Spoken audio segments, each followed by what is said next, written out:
수미텔이라고 미국의 이제 지한파, 미국의 이제 시민권을 딴 지 10년이 넘은 이 외교 전문가를 미국이 간첩죄로 체포했다. 이런 속보가 바로 뜬 거예요. 야. 그래갖고 저는 처음에는 이 사람이 북한에 간첩죄를 했나? 이렇게 생각을 했어요. 미국 간첩 사건이 있잖아요. 그런데 그게 아니라 한국에 대해서 이상한 정보를 넘긴 혐의로 체포됐다가 나왔는데 정정하면은 처음 연합뉴스 속보는 간첩죄라고 나왔지만 간첩죄는 아니었어요. 간첩죄 아니었고 파라법이라는 거 위반인데 근데 저 내용 수미테리가 잡힌 과정들 쭉 보면서 네. 저는 하나의 큰 의문을 갖게 됐습니다. 자, 그러면 김정은에게 USB를 넘겨준 문재인 전 대통령은 정말 미국에 있었으면 어떤 벌로 처벌을 받았을까? 저 내용을 예. 저희가 조금 있다가 상세하게 전달해 드리기로 하고요. 그리고 네. 저희가 아마도 최초일 것 같은데 조선일보 노석조 기자가 워싱턴에 연수를 가 있는데 네. 요 친구가 진짜 정보에 완전히 막 오타쿠 같은 친구인데 그 공소장 원문을 구해갖고 줄을 쫙쫙 치면서 내용을 분석을 한 것은 물론이려니와 사진까지 자기 네. 페이스북에 쫙 하고 올린 거예요. 저런. 여러분들 아마 어저께부터 방송에서 흑백 사진은 많이 보셨을 텐데 이 칼라 사진은 처음이거든요. 저게 공소장 원본에는 저렇게 칼라로 들어가 있다고 하는데요. 저희가 조금 있다가 저것도 하나씩 잘 보여드리면서 구체적으로 얘기를 나눠보겠습니다. 충격이었습니다. 네. 야, 이게 수미텔이면은 사실은 한반도 전문가고요. 우리나라에도 너무 여러 번 오고 그리고 행사마다 다 나오고 너무 많은 분들이 저 얼굴은 이름은 정확히 몰라도 얼굴은 아실 겁니다. 그리고 또 저는 저분 높게 평가했던 게 이제 그 북한 인권에 네. 대해서도 맞습니다. 되게 영화도 만들어갖고 그렇죠. 비욘드 네. 뭐죠? 영화 인권 네. 영화가 있는데 그 영화 또 제작자로도 나섰어요. 맞습니다. 북한 탈출하는 사람들이 그 비욘드 유토피아 이런 영화에 제작자로 나서가지고 네. 좀 뭐 상당히 인권 활동도 활발히 하고 있고 네. 그리고 또 스토리가 되는 게 한국에서 어린 시절에 서울에서 태어나서 이민을 가서 그리고 미국에서 미국 행정부의 국무성 고위 이제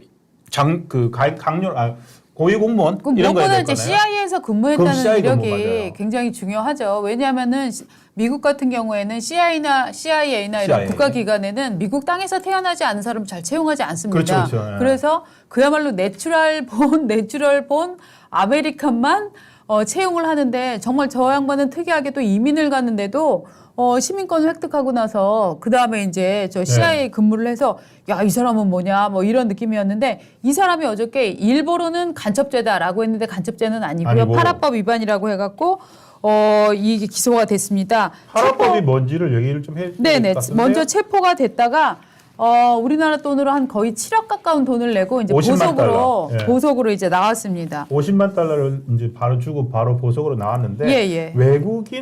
외국 대리인 등록법이라고 합니다. Foreign Agents Registration Act. 죄송합니다. 영어를 읽어가지고. 예, 그러니까 이제 우리나라 이제 미국에는 로비스트가 정식으로 활동을 하는데요. 그러니까 이를테면 뭐 석탄 사용 금지법 이런 게 나오면은 석탄 기업에서 엄청 난리가 날 거 아닙니까? 예, 그러면 아예 로비스트로 등록을 하고 예. 석탄 산업을 왜 규제하면 안 되나 의원들에게 접근해 갖고 막 얘기하고 설득하고 하는 사람들이 있어요. 그런데 저 외국 대리인 등록법은 단순히 어떤 산업이나 어떤 이익을 대변하는 것이 아니라 외국의 기업, 외국의 정부, 외국의 기관의 이익을 대변하는 활동을 할 때는 저렇게 나는 외국을 대리해서 지금 국내에서 로비를 하겠습니다라고 신고를 하는 겁니다. 근데 저 법을 위반했다라고 어저께 이제 체포된 사실이 알려진 거죠. 네.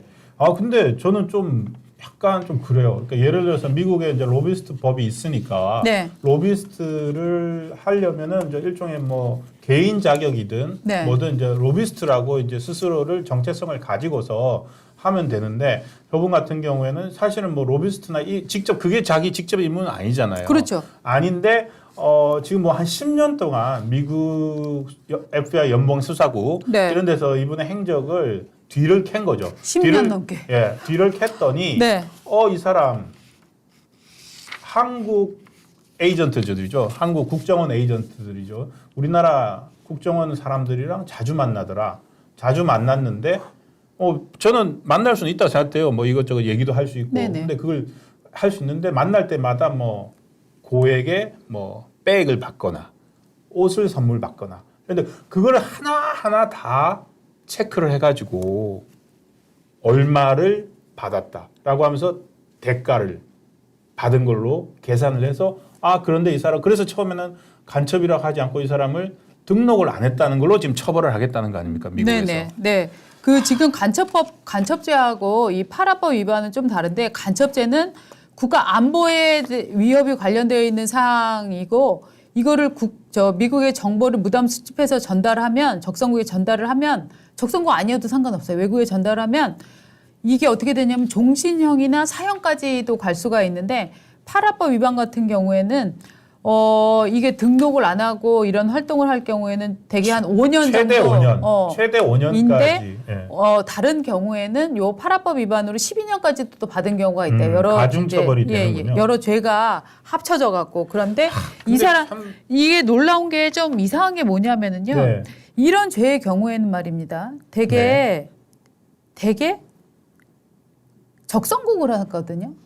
최근에 이 파라법 위반으로 10년 동안 기소된 케이스를 살펴보면 이게 그렇죠. 러시아가 3건이었고 중국이 4건, 이란이 1건, 베네수엘라 1건, 파키스탄 1건입니다. 네. 이 나라들은 다 미국하고 일종의 적성 국가인데 이번에 말입니다. 처음으로 지금 한국을 겨냥한 한국의 정보를 넘겼다고 겨냥한 건데 사진 먼저 한번 보시죠. 사진 하나씩 보면 되게 재밌습니다. 저거. 우리나라 신문과 언론에는 다 흑백으로만 나왔는데 저게 이제 루이비통 매장인가요? 루이비통 매장이었던 것 같은데요. 네. 예, 저 매장에서 저렇게 계산하는 모습이 CCTV에 정확히 딱 찍힌 겁니다. 자세히 보시면은 네. 어떤 남자가 네. 계산을 하고 있고 네. 아마 그 옆에 서 있는 저 옆에 거죠. 서 있습니다. 그러니까 예. 이거는 이제 받는 물건을 네. 선물로 받는 거다. 네. 이렇게 찍힌 거고요. 네. 또 다음 사진 보여주시겠습니까? 요거 같은 경우 보면은 그러니까 NIS 핸들러 2, NIS 핸들러 3 저게 이제 한국 국정원 직원을 지칭합니다. 네네. 핸들러니까 이제 현지 요원 같은 걸 뜻하겠죠. 그 사람들과 여기가 뭐 미쉐린 식당이라고 하더라고요. 네. 그 식당에서 식사를 함께 하는데 네. 저 같은 경우에도 이제 가액이나 이런 거에서 저 받은 액수에 포함이 됐습니다. 네. 이런 것들도 찍혔습니다. 저거는 아까 그 루이비통 매장 같은 경우에는 매장 내 CCTV, 네. 매장 내 CCTV 사진을 이제 추가적으로 동선을 파악해서 확보한 거로 추정이 되는데 네. 요 사진 같은 경우에는요 네, 각도가 앉아 있는 사람들 눈높이에서 찍은 맞습니다. 거거든요. 이걸로 봤을 때 이거는 상당히 추적을 하면서 증거 사진을 남긴 것을 알 수 있습니다. 저렇게 미행을 당하고도 몰랐던 돌체행 가바나 매장이랍니다. 이게요? 죄송합니다. 제가 가본 적이 없어요. 저희가 저보다는 좀 명품에 대해서 많이 아시지 않아요? 네. 그다음 요거 같은 경우에 찍혔으니까 네. 한편으로 한심스러운 거는 뭐 제가 한마디 하겠습니다. NIS 핸들러라고 하는 사람들은 도대체 미행을 당하면서도 미행 당하는 줄도 몰랐네요. 부끄럽습니다. 제가. 네, 부끄럽습니다. 네. 네. 다음 거 하나 보시죠. 요게 루비통인가요? 그러면은 요것도 매장 말하지 않겠습니다. 틀릴까봐. 예, 저렇게 해서 매장에 들어갔는데 저 사진까지 하나 더 있죠. 우리 내장 사진 아까 전해드린 것 같은데. 야 예. 이게 가방 저거 들고 나와가지고. 또 문제가 뭐냐면 저 네. 루이비통 가방 왔습니다. 저 오른쪽에 저 저거는 노란색. 확실하군요. 저거 그건 알겠습니다. 루이비통, 예. 네. 저 루이비통 저 큰 가방을 사갖고 나오면서 저 앞에 있는 차를 타는데 저게 외교관 차량, 한국 외교 차량의 번호판이 떡 붙은 걸 타고 둘이 간다는 거예요. 골 때리지 않아요? 아니 그러니까 저는 약간 네. 이게 보면 이 수미 테리가 네. 미국 외교협회 선임 연구원이잖아요. 네, 네. 미국 외교협회 전직 CIA 요원이었고 네. 미국 외교협회 선임 연구원으로서 직장이 있잖아요. 네. 그러니까 참 아까 말씀하신 그 뭐죠? 로비스트. 네. 그러니까 나는 한국 정부의 로비스트다라고 네. 등록을 하지 않은 상태에서 저렇게 선물을 받고 했는데 하나같이 한국 요원들은 다 들켰네요. 다 찍혔네요. 제가 볼 때는 지금 사진만 찍힌 게 문제가 아니라 분명히 네. 언어까지 감청이 다 됐을 겁니다. 도청됐겠죠. 지금 미국의 도청 기술은요. 음. 그냥 드론으로 옆에 지나가기만 해도 음성을 다 녹음하는 정도거든요. 유리벽이 쳐 있어도 유리벽 안에서 얘기를 해도 그 앞으로 드론이 지나가면 안에 있는 음성을 다 따낼 수가 있습니다. 그래서 아마 수미 테리와 네. 저 요원 간의 대화 대화들은 거의 실시간으로 완벽하게 감청이 됐다고 지금 봐야 되는 거예요. 저 그러고 파란 동글뱅이 예. 아 죄송합니다. 파란 예. 동그라미 우리 PD가 친 건가요? 아니면은 저 원래 나온 건가요? 우리 노석조 씨 그 페이스북에 네, 저렇게 있는 예, 동글 저 저 뒤에- 앞에 경찰이 있네. 폴리스 경찰이 지켜보고 있어요. 이렇게 방금 들어오는 나 처음 감청이 봤어, 처음 봤어. 들어온 감청이 문제가 아니라 네, 경찰이 보고 있어. 경찰 있네 저기. 근데 요게 그럼 시점이 언제부터냐 네. 보면은 2013년부터 요 테리하고 국정원의 관계가 시작이 됐다고 해요. 예. 그래서 2013년에 만나서 지속적으로 교류를 해왔는데 네. 문제는 뭐냐면은 공소장에 적힌 접대 내역 중에 가장 금액이 큰 거는 뭐냐면은 문재인 정부 때입니다. 박근혜 정부 때도 이 수미테리한테 향응을 제공했는데 네. 그게 문제가 아니라 그거보다 훨씬 큰 금액이 넘어간 거를 보니까 문재인 정부의 서훈 시절, 서훈 국정원장 시절 아, 이게 2019년 11월 13일 요 테리랑 요원이 같이 메릴랜드 주의 그러니까 워싱턴 근처죠. 매장에서 돌체앤가바나 코트를 사줬고 이틀 후에 이 여자가 코트를 환불하고 차액을 본인이 지불을 해갖고 4,100달러짜리 크리스찬 디올 코트를 구입을 했대요. 잠깐만 이게 네. 그러니까 선물을 받았는데 마음에 안 들어. 마음에 안 들어. 그러면서 반품 하고 하고 네. 자기 마음에 드는 걸로 네. 가져간 거네요. 네, 네. 그래서 요게 아마 3,000 몇백 불이었는데 여기다가 차익은 자기가 지불을 했고 네. 그다음에 또 같은 날입니다. 워싱턴으로 넘어가서 메릴랜드랑 워싱턴이 뭐 한 30분 정도밖에 안 차이가 안 나니까 예. 워싱턴 DC의 다른 가게에서 보테가 베네타 가방을 또 구입을 했다는 거예요. 그러니까 하루에 명품 2개를 샀고 또 이후에 박지원으로 국정원장이 교체가 됩니다. 박지원 국정원장 시절인 2020년 8월에는 이 미국 인사하고 국내 인사하고 화상 워크숍을 주선을 해주거든요. 수미테리가. 네.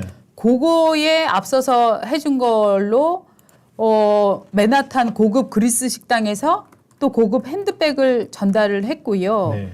그 다음에 이듬해 4월에도 요게 아마 루이비통인 것 같고 이듬해 4월에도 워싱턴 DC 루이비통 매장에 들려서 아까 3,450불짜리 그거구나. 저는 3,450불짜리 핸드백을 줬다는 거예요. 저는 어떻게 생각한다면은 네. 그 사실은 미국 워싱턴이라는 곳은 네. 전 세계 스파이들이 다 모여 있습니다. 네.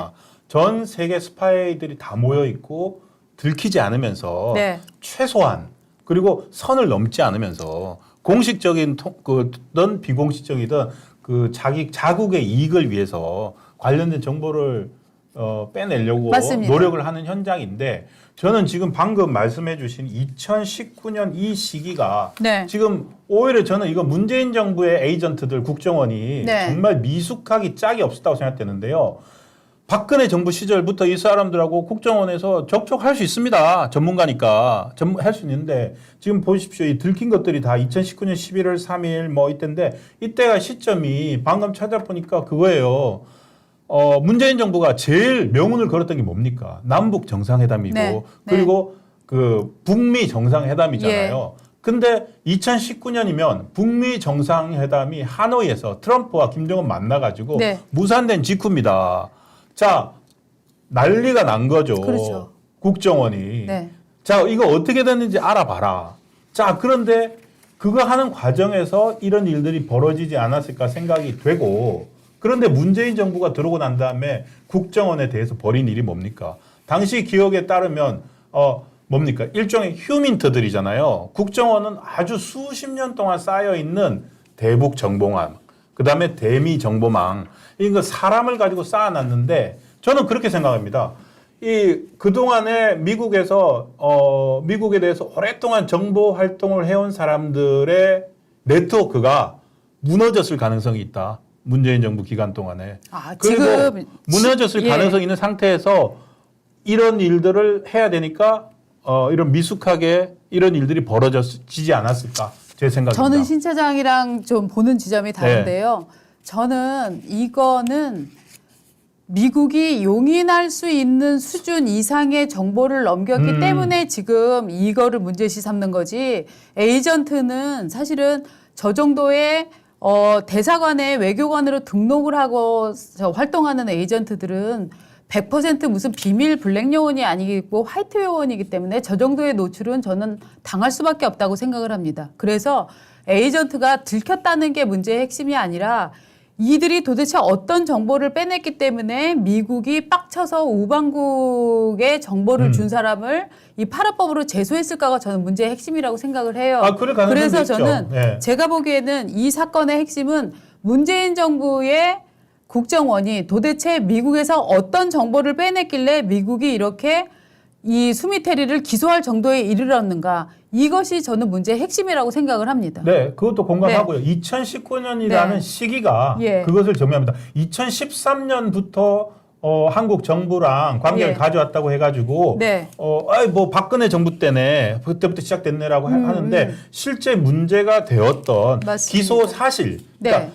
수미테리와 관계가 시작된 건 2013년 박근혜 정부 때지만 네. 지금 여기도 공소장이 있을 거 아닙니까? 공소장 다 보고해. 예, 공소장에 문제가 됐던 시기들은 다 문재인 정부 시기거든요. 맞아요. 그렇다면은 그 일종의 그걸 뭐라고 합니까? 정보 욕구라고 하죠. 정보 수요. 네. 한국 정부가 갖고 있는 정보 수요가 네, 네. 상당히 높은 거였고 왜 하노이에서 정상회담이 무산된 직후니까. 네, 네. 그러니까 방금처럼 선을 넘는 정보를 맞습니다. 요구했을 수가 있다는 거고. 저는 그래서 굉장히 민감한 정보들을 갖고 있을 빼냈고 것이다. 그런 정보들을 한국에 전달을 했기 때문에 미국 입장에서 볼 때는 야 이거는 아무리 우방국이라도 이 정도까지 치고 들어오는 거는 용납 못해 하는 대단한 반발심 때문에 저는 이 사건들이 완성이 됐다. 이런 저는 느낌이 그렇지만 많이 들어요. 또 하나 언급하지 않을 수 없습니다. 예. 왜냐하면은 서훈, 네. 박지원 두 사람이 네. 국정원에 들어가서 벌인 일이 네, 네. 어쨌든 국정원에 또 인적 청산을 하지 않았습니까? 맞습니다. 그러면서 사실은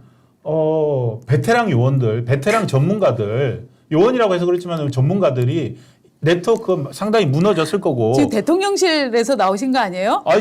제 생각이 그렇게 합니다. 아니 좀 봐. 예. 흥분하지 말고. 여기 기사를 보면 그런 것들이 기사를 관계에 있을 거라고요. 보시면 대통령실에서 수미테리 문책 이 요원들 문책을 검토하고 지금 있대요. 제가 지금 그래서 지금 말씀을 드리는 네, 건데 네, 네. 지금 방금 들어온 뉴스인데요.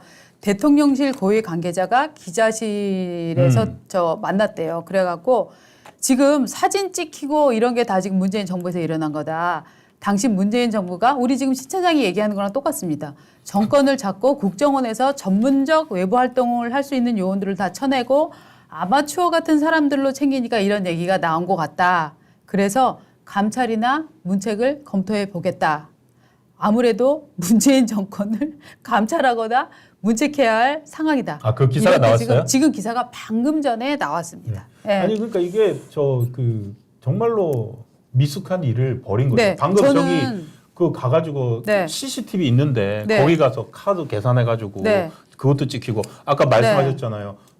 외교관 차로 등록된 차를 타고 다니고. 네. 근데 저는 이 표면적으로 정말 국가정보기관이 능력이 많이 떨어졌다. 특히나 그것을 의도적으로 문재인 정부가 노렸다. 이런 부분에 있어서 굉장히 중요한 문책과 리뷰가 있어야 된다고 생각을 하고 그 시절 정말 휴민트를 해체했던 서훈,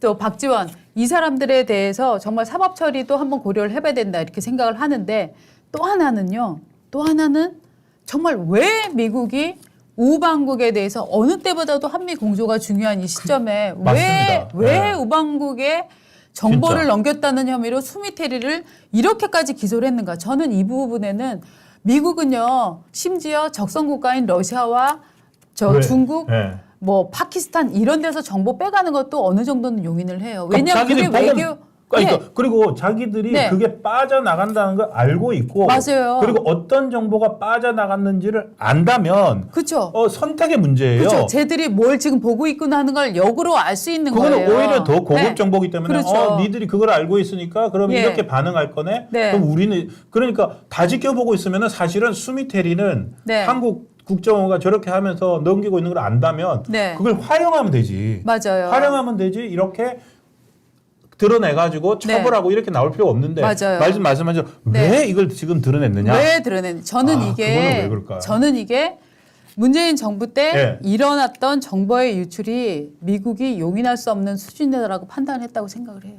네, 미국 법무부에서 미국 검찰에서 보기에 이거는 흔히 외교가에서 말하는 서로 적대적 공생, 즉 우리나라도 뭐 그렇죠. 적대적 파키스탄 공생. 가서 정보 빼오니까 우리나라도 중국 가서 미국도 중국 가서 빼오니까 뭐 한국도 뭐 러시아 가서 빼오니까 서로가 러시아도 아 그래 우리도 한국 가서 빼오니까 뭐 저 정도 정보는 검색하면 나오니까 그냥 나도 할 수 있는 수준을 넘어서서 뭔가 문재인 정부에서 너무나 강력한 선 넘기가 이루어졌다고 판단을 했기 때문에 이런 행동을 한 것이다라고 저는 유추해 봅니다. 사실 뭐 기자들도 어느 정도는 알고 있지만 네. 기자도 이제 저는 정보 요원들은 아니지만 어쨌든 기자도 결국 뉴스를 다루니까 맞습니다. 그것도 정보를 다루는 거거든요. 맞습니다. 그런데 좋은 정부, 네, 기사가 되는 정보는 제가 쉽게 취재할 수 있는 곳에 있지 않고 맞습니다. 취재하기 어려운 곳에 있습니다. 맞습니다. 그러다 보면 취재 만나고 있다는 사실이 알려져서는 안 되는 사람들을 네. 기자들도 취재원으로 많이 두고 네. 있습니다. 예, 그리고 그거를 묵인하는 문화들도 있고요. 그쵸. 절대 신문사 데스크나 이런 분들도 야 그거 너 어떻게 알았어? 누가 얘기해 주든 안 물어본 경우도 많거든요. 예, 그거는 예. 놔두고 있는 거거든요. 맞습니다. 그런 어떤 암묵지를 방금 적대적 네, 공생이라고 표현을 했는데 그거를 지금 미국은 안 되겠다. 예. 드러내야 되겠다. 그러면 그 시점에 왜 이렇게 명품백을 휘감아 주면서 이렇게 집중을 할 수밖에 없었을까? 네. 저는 분명히 문재인 정부에서 국정원을 통해서 야 이거 왜 빠그러졌대? 이거 하나의, 어떻게 불씨 네. 살릴 수 있어? 저는 아. 이 부분을 엄청나게 저는 집중했다고 그렇죠. 봐요. 불씨를 살릴 수 있는 네. 거. 아직 트럼프가 재임하고 네. 있으니까. 그렇습니다. 트럼프 재임 중에 살려야 예, 되니까. 예, 저는 그래서 예. 사실 수미테리가 2013년부터 박근혜 네. 정부 시절부터 관계를 맺어왔기 때문에 네. 일정한 이렇게 양해할 수 있는 용인할 수 있는 수준의 이것까지 갔으면 저는 이 정도로 10년씩 묵힌 거를 이렇게 지금 와서 터뜨렸을 거라고는 안 봅니다. 그렇죠. 진짜 네. 진짜 오래된 건데. 예, 그거 진짜 10년. 오래된 거기 예. 때문에 요게 왜 지금 왜 문재인 정부 때 과연 어떤 정보를 염탐을 해야 탐색을 했나 이게 굉장히 중요할 것 같은데 미국이었으면 말입니다. 저는 문재인 전 대통령도 정말 기소되지 않았을까 싶은데 바로 여러분들이 아직까지 우리는 아무도 모르고 있는 그 USB. 도대체 그 USB에 뭐가 들었습니까?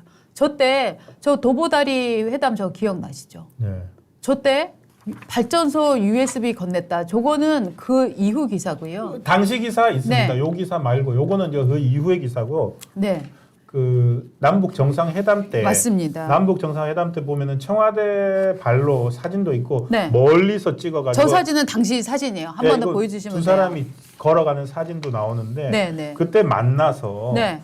그 뭡니까 서로 북한 관련 뭐 이 뉴스를 주고받았다 뭐냐면은 한 2018년 4월이었죠. 예, 50 몇 분인가를 이제 네. 그 아무 그거 없이 두 사람만 만났는데 예, 밀당. 당시 카메라로 문재인 대통령의 입모습을 가지고서 맞습니다. 무슨 뭐 그 대화를 주고받았을 것이다. 네. 이런 걸 추정한 기사들이 나옵니다. 네. 그러면서 뭐 원자력 발전소 관련 내용이 있었다. 네. 그렇게 하다가 청와대에서 뭐라고 그랬냐면은 그때 관련 얘기를 하면서 USB를 건네줬다 네. 얘기를 했습니다. 그때 저 청와대에서는 뭐라고 얘기를 했냐면은 한반도 신경제 구상을 책자와 PT 영상으로 만들어서 네. 직접 김 위원장에게 건네줬다. 영상 속에 발전소 내용이 좀 있다. 네. 그렇게만 설명을 했어요. 최종적으로 나온 설명은. 그래서 USB에다가 담긴 거는 한반도 신경제 구상과 뭐 PT 요런 영상 요런 내용이다라고 했는데 그거 한 번도 검증된 적이 없어요. 그렇죠. 거기다가 지금 핵 문제면은 얼마나 이 민감합니까? 네. 그런데 바로 그러고 난 다음에 그 다음에 김정은 신년사에서 네. 김정은이 원전 관련 얘기를 합니다. 맞습니다. 그래서 지금 우리가 의심하고 있는 건 이게 그 다음에 산업부 동원해갖고 저 보고서 그렇죠. 만들고 하면서 야 이거는 그때 문재인이 저 우리나라의 정말 산업 기밀을 뺏어 저기다가 준 거 아니냐. 네. 그 외에 뭐가 담겼겠느냐. 그런데 그런 적성국 저기한테 보내주면서 하다못해 국회에 있는 내용을 알려줬느냐. 국회에도 얘기하지 않았어요. 미국은 말이죠. 저런 행위를 하게 되면은 대통령이 먼저 국회의장을 불러갖고 이러이러한 내용을 주겠다. 이렇게 하려고 하는데 당신들이 앞으로 반대하지 네. 말아달라. 다 설득을 하고 설명을 합니다. 우리나라는 전혀 없었어요. 지금 저걸 아는 사람은 그러니까 네. 문 대통령 당사자와 네. 김정은 네. 서운은 알까요? 글쎄요. 그런 사람들밖에 정말 없는 거죠. 제가 볼 그러니까 이게 때는 예를 들어서 지금 미국 같은 경우 현직 어쨌든 외교협회 선임 연구원이니까 예, 예. 공직에 있는 사람이고 과거에 공직에 있었던 사람인데도 다른 나라 적성 국가도 아니에요. 우방이죠. 우방국의 이해를 대변하는 활동을 하기 위해서 네. 우리 정부의 정보를 네. 거기에 줬다. 네. 그것만으로도 이렇게 처벌받을 위기에 그렇죠. 처했는데 우리는 대통령도 공무원이잖아요. 네. 그리고 주변에 있는 사람 다 공무원인데 어쨌든 북한은 적성 국가고 뭐라고 해야 될까요? 하여튼 북인데 북한의 아니 우리나라 이론 지금 활동을 휴전국이에요. 휴전국. 휴전국. 예, 줬는데 저거는 그럼 가만히 있어야 되나? 그리고 사실은 저런 일 말고도요. 남북 그 교류 협력 뭐 이런 활동 한다고 하면서 네. 오만 정보 갖다 주는 사람들이 지금 수미테리급으로 우리나라에서 찾기 시작하면은 5만 과연- 명. 5만 명 보십니까? 네. 50만 명? 아니야. 5만 명은 될 거다. 저는 한 5천 명으로 보려고 그랬는데 저 내가 한 너무 5만 짧게 명 되는 것 봤나요? 같아요. 아니요. 왜냐하면 5만 명? 예. 이게요. 이 파라법이라고 하는 게 외국 대리인 등록법이거든요. 외국 대리인 등록법 북한 대리인 등록법을 우리나라에 만든다고 칩시다.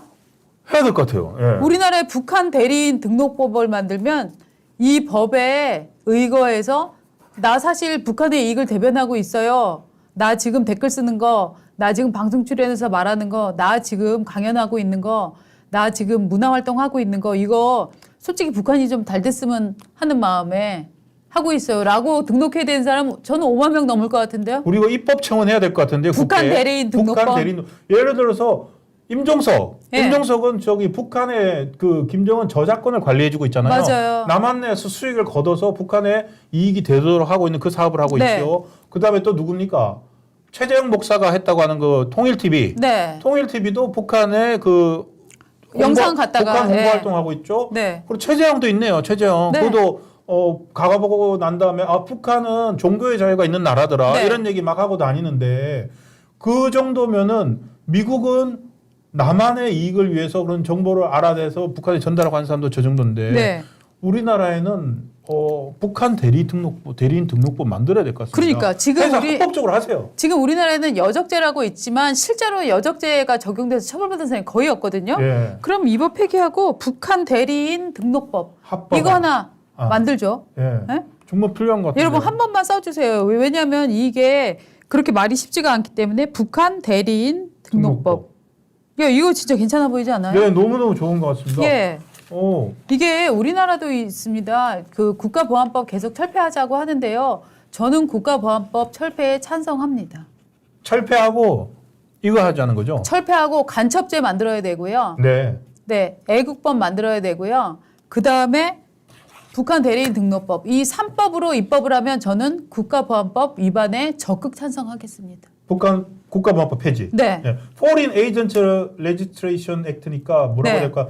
North Korea Agents 등록법, 네. NK 등록법. 네. 그래서 합법적으로 네. 그렇게 북한 정부를 인정하는 사람들이니까 네. 나는 한국 사람이고 하지만 네. 내가 생각하는 북한은 국가보안법이나 이런 것에 규정된 국가와 다르니까 네, 네, 네. 나는 나의 사상과 이런 자유를 위해서 표현의 자유를 위해서 네. 그런 활동을 하겠다라고 등록하고 맞습니다. 떳떳하게 하시면 됩니다. 네. 그러면은 뭐 지금처럼 뭐 간첩 혐의를 받고 이럴 일도 없죠. 일도 없겠죠. 예, 지금은 이 사람들이 말입니다. 시민단체인 척 하면서 그러니까. 심지어 지자체 돈, 정부 돈 받아갖고 먹고 살기까지 하는데 우리나라 돈으로. 네, 예. 네. 그러기까지 하는데 정말 북한 북한 대리인 등록법 이거 만들어갖고 시행하고 그다음에 간첩법 요거 도입하고 하면은 저는 정말 국가보안법 필요 없다고 생각해요.